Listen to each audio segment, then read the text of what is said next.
Here we go. There's one that struck me as being relevant. Joe, I'm interested in thoughts about ownership of outputs, the ethics here. I'm using podcasting in my study. The research conversations will be released as a mini series of conversations with the thesis submission. Sail through the ethics panel, but I'm grappling in my thesis with ethical dilemmas. The topic is not overly contentious, teacher CPD, and I build in multiple layers and opportunities for consent. But who owns the data? That's what I'm currently writing about. So that's an interesting one. Any ideas, panel people?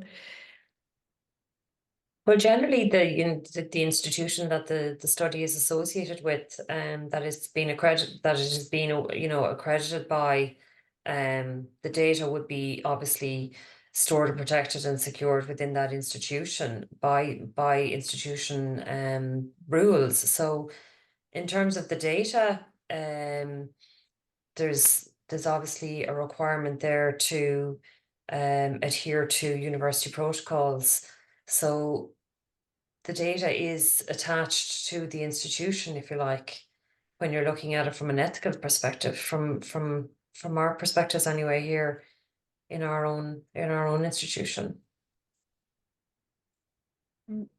I can add a little bit to that. I think it depends what you've agreed with people, because the podcast itself, I think you would need to get people's consent, wouldn't you, to publish the podcast.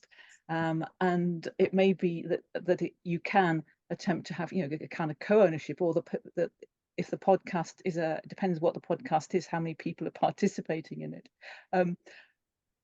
One of the early cases that came to us when we were collecting cases was from Tyne-Wear museums, where there'd been a digital stories project, and local people had been doing little digital stories about their lives, and these were going to be archived in the museum and put into the collection. This was thought to be a great thing because it was recognizing and valuing, and so they signed a form which gave the museum the copyright.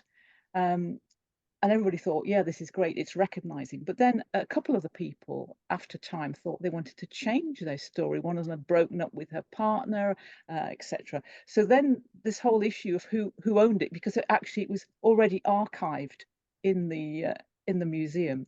And of course, museums don't, it was an object now, so you wouldn't really want an object to be changed. If the artist comes back and says, I want to paint a little bit more on my picture, do you let them do that? So that just raised a really interesting issue. And I think the group then learned that maybe it wasn't such a good thing to have handed the copyright over to the museum, that the people who had done the digital stories should actually own them, and then just give the museum permission to access them. So, and I'm not an expert on copyright law, but I think there's a lot of complicated things that perhaps need to be looked into. And giving people the right to withdraw their podcast, as you said, it wasn't a controversial topic, but I think if it had been a topic that was controversial, sometimes people, as you know, don't fully realize what it means to have their work publicly displayed and other people looking at it, etc. So it's quite complicated. And as you say, you sort of get repeated consent. Are you sure you still want to go ahead with this? We're drawing towards the end of our time in our panel discussion. We haven't even begun to actually dig into all those fabulous questions and comments on the document. So what I'm going to say for now is maybe we will use those comments as questions in our discussion group. We have our email online NEARIMeet group discussion group, Google Doc. It's a Google group thing, and I'll pop them in and we can chat over them. Anybody who would like to respond, indeed in the wider NEARIMeet community, is more than welcome. So don't feel that your comments and your questions have gone into nothing. They haven't. We will use them and we will bring them forward to everybody. I'm just wondering, before we finish up with our fabulous panel, oh my goodness, is there any questions the panel people would like to ask one another, or any comments you'd like to make to one another?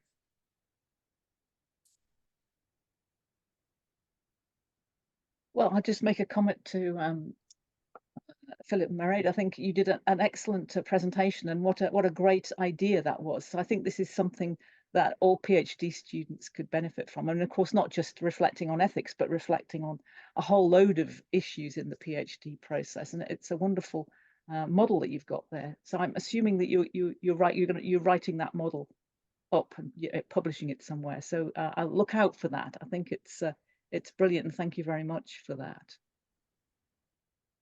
I suppose, Mairead, we can probably also say, and it was fantastic to see Sarah's name on this meeting, actually, because Sarah's work was quite a key part right at the beginning of our conversations together, particularly Sarah, your paper on researcher integrity. And I think the initial thought of using Macfarlane's work, which is around virtue ethics and those kind of list of virtues, Sarah's comments around not using them like a list of adjectives was really pivotal for us.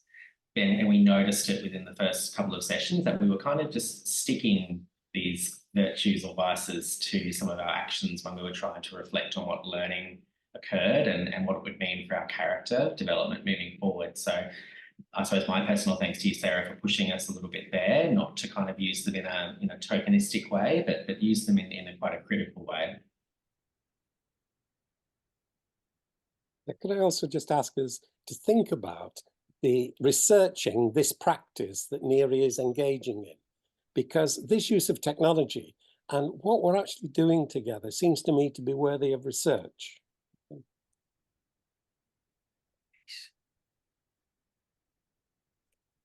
And I think actually, Jack, it's really interesting when Mairead and I have trying to write this article at the moment. And it's a complex thing, because how do you encapsulate the learning, not in a piecemeal way, but actually that there was a depth of learning that came from this. And I think, Mairead, for us, writing those post-session reflections is probably where we're focusing more at the moment, in terms of the kinds of influences it's had on character, and then, as Sarah's also spoken about, some broader practices that we did as doctoral students.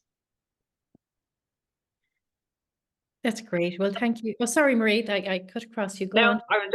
I was just going to say a thanks actually to Phil, because it was his challenge and support that certainly helped me with identity work, with practice work, and likewise other NEARI colleagues for continuing. And it's a process. You're never really done with it, are you? Things are always evolving. And I love the idea of researching that process, but it is messy, it is tricky. We're trying our best, Phil. But just thank you for the space to do that, because without this kind of space, we wouldn't have been able to do that process. So thank you, Phil, for coming into the space with me, and thank you in such a supportive way. So thank you. Well, okay. Thank you all. Thank all the panel. Thank you to all the panel people for your input there. And as I say, we will hopefully continue the conversation over the next few weeks and months via email.